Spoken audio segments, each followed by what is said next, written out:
What if I told you some UK cereals pack more sugar per bowl than a chocolate biscuit before you've even had coffee? Not a typo. We're talking brightly boxed, kid-friendly breakfasts that behave like candy, spike blood sugar violently, then crash you into hunger by mid-morning. The worst part? They're sold as whole grain heroes, vitamin miracles, and part of a balanced start. That trust has been abused ruthlessly. Today, we're ripping the lid off the UK cereal aisle, exposing 4 brands you should avoid completely, then showing 3 smarter options that don't treat breakfast like a sugar ambush. Subscribe before we begin, because this changes how you shop forever. 1. Kellogg's. Kellogg's didn't just enter the UK breakfast table, it conquered it. Generations grew up believing that if it came in a Kellogg's box, it had to be safe, sensible, almost responsible. That belief is exactly how they got away with turning breakfast into a slow-motion sugar ambush. This isn't food designed to fuel a morning. It's a brightly coloured system built to hook taste buds early and keep them coming back for life. Take Frosties. It's marketed with tiger energy and childhood joy. But nutritionally, it's a sugar grenade detonating before school even starts. Cocoa Pops love to brag about less sugar, yet they still behave like a chocolate dessert that happens to float in milk. Crave is worse. Chocolate-filled pillows engineered with oils, emulsifiers, and sweeteners that would make a confectionery aisle blush. That isn't breakfast. That's candy in denial. Then there's the deception classics. Rice Krispies look innocent, almost polite, but they deliver shockingly little nutrition while spiking blood sugar fast and hard. Cornflakes wear the costume of a healthy staple, yet function like refined starch flakes that send glucose levels screaming upward. The crunch fades quickly. The crash does not. Hunger comes roaring back, louder than before. Here's the ugly truth. Kellogg's mastered the art of ultra-processing long before most parents ever learned the word. Strip grains down to nothing. Puff, flake, glaze, and rebuild them with sugar and flavoring. Add a vitamin badge to the front. Smile confidently. That's the formula, and it's ruthless. These cereals are engineered for speed, shelf life, and repeat consumption, not nourishment. The most disturbing part is how aggressively children are targeted. Cartoon mascots, bright colours, fun shapes, entire mornings wired around sugar highs followed by classroom crashes. Kellogg's didn't just sell cereal, it built a pipeline, training young palates to crave sweetness first thing every day. This brand shaped British breakfast culture, but it also normalised turning the first meal of the day into dessert with better PR. And if you think this is the worst it gets, wait until you see how Nestlé perfected the illusion of health. 2. Nestlé. Nestlé doesn't shout sugar. It whispers reassurance. Their boxes don't scream fun. They nod calmly and promise balance. Whole grain badges, heart symbols, vitamin D callouts. Everything looks clean, composed, almost medical. Flip the box though, and the illusion collapses violently. Cheerios are the crown jewel of this strategy. Marketed as heart-friendly and sensible, yet still carrying enough sugar to quietly undermine that wholesome image. Multigrain versions feel virtuous, but the sweetness sneaks in through refined starches and added sugars that behave nothing like whole grains once they hit your bloodstream. Shreddies Frosted takes it further. A cereal that hides behind the word whole grain while being literally sugar-coated. Cocoa Shreddies abandon the pretense entirely, leaning into chocolate flavouring and sweetness while keeping the same health-forward branding language. Golden Nuggets sound playful, but nutritionally, they're closer to sweet corn candy than a serious breakfast. Nesquik cereal is the final insult. Chocolate milk logic turned into a bowl of ultra-processed crunch aimed squarely at kids. Nestlé's real skill isn't manufacturing cereal, it's manufacturing trust. They remove much of the grain's natural structure during processing, then reintroduce synthetic vitamins later. The box gets to brag. Your body still gets sugar spikes. That gap between promise and reality is where the damage happens. What makes this infuriating is how convincing it all looks. Parents aren't careless, they're misled.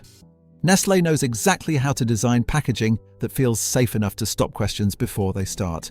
The branding soothes, the ingredients betray. This isn't accidental, it's strategic. A perfectly calibrated system where the front of the box distracts you long enough to ignore the back. And once you notice it, you can't unsee it. Unfortunately, the next brand hurts even more because it trades almost entirely on trust earned over decades. 3. Weetabix. Weetabix feels untouchable.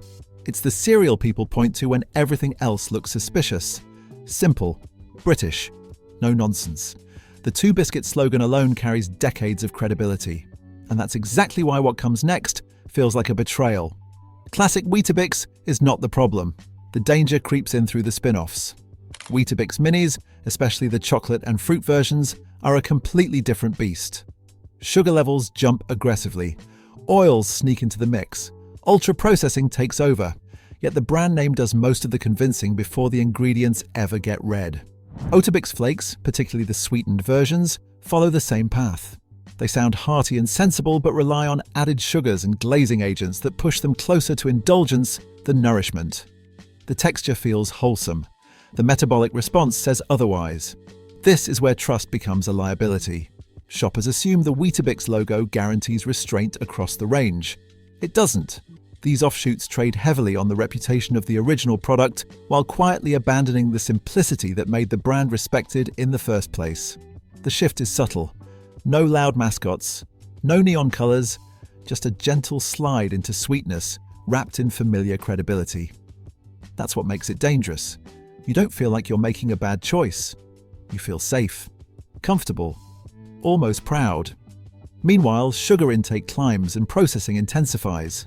Weetabix didn't ruin breakfast overnight. It diluted its own standards slowly, carefully, and with just enough distance from the core product to avoid immediate backlash. And if even this brand can drift into sugar-heavy territory, it raises an uncomfortable question. Who can you actually trust in the cereal aisle? 4. Quaker. Quaker wears one of the most powerful disguises in the UK food aisle. That calm man on the box, the soft colours, the word oats doing most of the heavy lifting. It feels honest, grounded, almost noble. You picture warm bowls, slow mornings, steady energy. That image collapses fast once you wander away from plain oats and into Quaker's convenience empire. Start with oats so simple flavoured sachets. They sound harmless, even helpful. Portion controlled, quick, perfect for busy mornings. Then you read the numbers. Sugar levels that are shockingly high for such tiny servings. Sweetness crammed into a few spoonfuls of powdery oats, designed to hit fast and disappear faster. The bowl empties. Hunger returns. Energy nosedives. That simple breakfast turns into a metabolic prank. Then there's Quaker's granola and crunch ranges.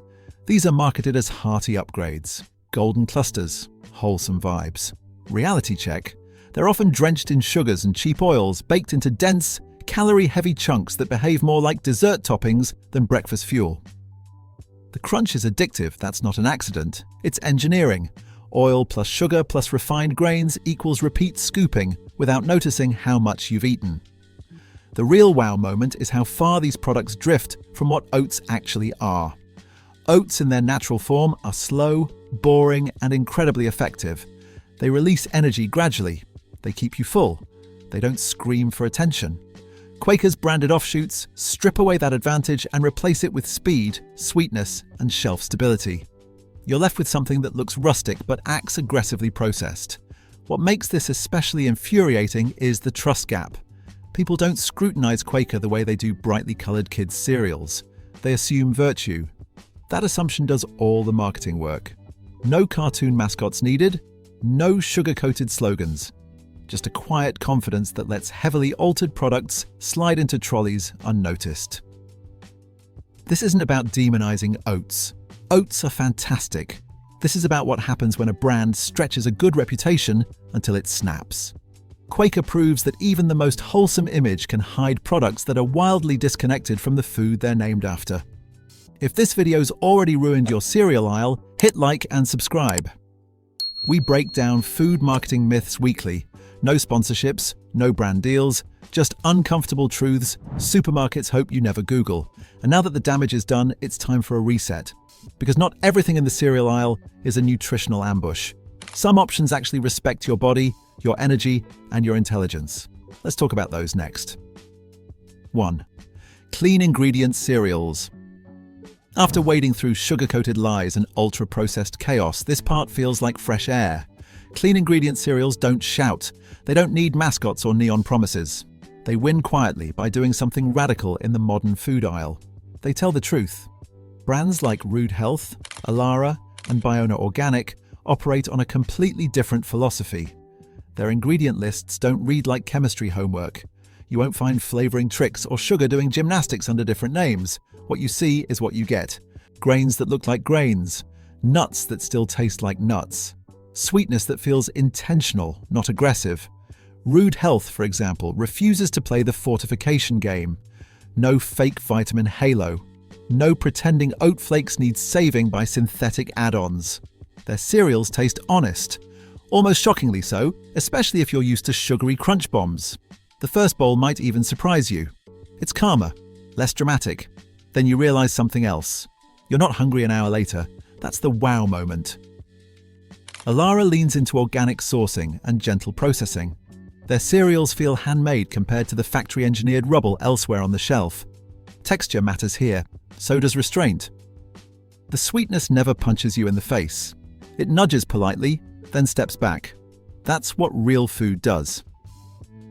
Biona Organic brings the same energy. Short lists, transparent sourcing, none of the oily aftertaste that lingers with heavily processed cereals. These bowls don't beg you to keep eating. They let you stop when you're satisfied. That alone feels revolutionary. Here's the empowering part. Eating these cereals retrains your palate. Once you adjust, the hyper-sweet stuff starts tasting obscene, overbearing, almost embarrassing. You realize how aggressively manipulated your breakfast habits were before. These brands prove something important. Breakfast doesn't need to entertain you, it needs to support you. And when companies stop treating consumers like sugar-addicted toddlers, the result is calmer energy, steadier mornings, and zero regret at the bottom of the bowl. And if you think this is as good as it gets, wait until we move even closer to the source. 2. Minimally processed muesli and granola. This is where breakfast stops performing and starts functioning. Minimal processing cereals don't rely on sugar shock or artificial crunch. They build satisfaction through texture, balance, and ingredients that still resemble their original form. It's less theatre, more substance. Brands like Dorset Cereals, Jordan's Natural Muesli, and Lizzie's low-sugar granola sit in a sweet spot the big players abandoned years ago. They understand that breakfast doesn't need to sparkle. It needs to last. Dorset Cereals get this right by refusing to pulverize everything into uniform flakes. Their blends feel layered.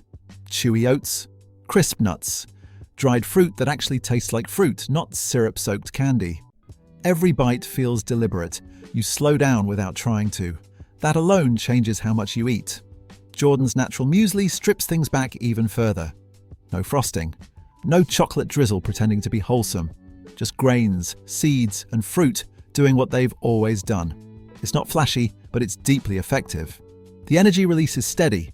The fullness lingers. There's no dramatic spike followed by a crash that leaves you raiding the biscuit tin at 10. Then there's Lizzie's low-sugar granola, which deserves real credit. Granola is usually a nutritional minefield. Dense, oily, and sugar-heavy. Lizzie's flips that script. Lower sweetness. Thoughtful fats. Still crunchy, but not aggressively addictive. You can pour a portion and actually stick to it. That's rare. The wow factor here is how normal you feel afterwards. No wired buzz. No sudden hunger. Just quiet energy that carries you through the morning without drama. Once you experience that, the ultra-processed cereals feel ridiculous, like breakfast cosplay. This category teaches an important lesson. When cereals stop being engineered for speed and shelf life, they start working with your body instead of against it. And if you're ready to go even simpler, the final option removes the cereal aisle entirely. 3. Back to basics breakfasts. This is the part supermarkets don't profit from, which is exactly why it works so well. Back to basics breakfasts aren't a brand. They're a refusal. A refusal to be dazzled, distracted, or deceived. Plain oats are the gold standard. Cheap, boring, incredibly effective. They digest slowly, keep blood sugar stable, and hold you down for hours. No mascots, no slogans, just real food doing its job without applause.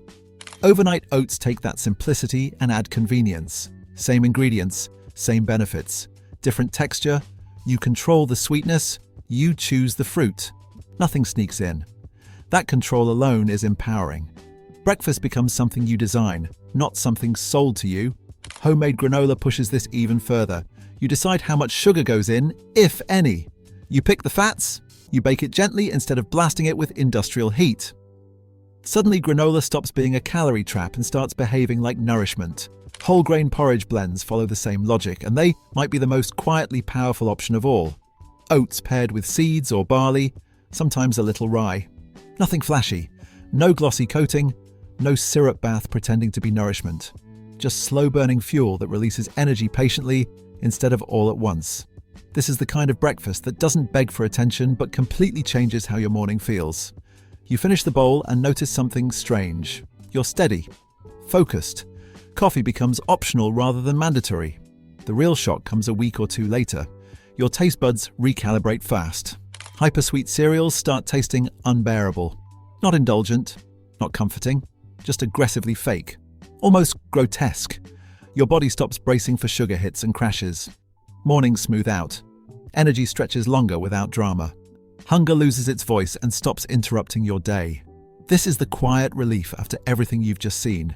You don't need to memorize brand scandals forever. You just need to recognize what real breakfast looks like. Simple, honest, unremarkable, and brutally effective. Once you understand that, the cereal aisle loses its power over you completely. The cereal aisle isn't broken by accident, it's broken by design. Sugar sells. Simplicity doesn't. Once you see that, you can't unsee it. Flip the box, question the branding. Choose food that works with your body, not against it. Your mornings deserve better than dessert in disguise. Subscribe for more truths supermarkets would rather stay quiet about.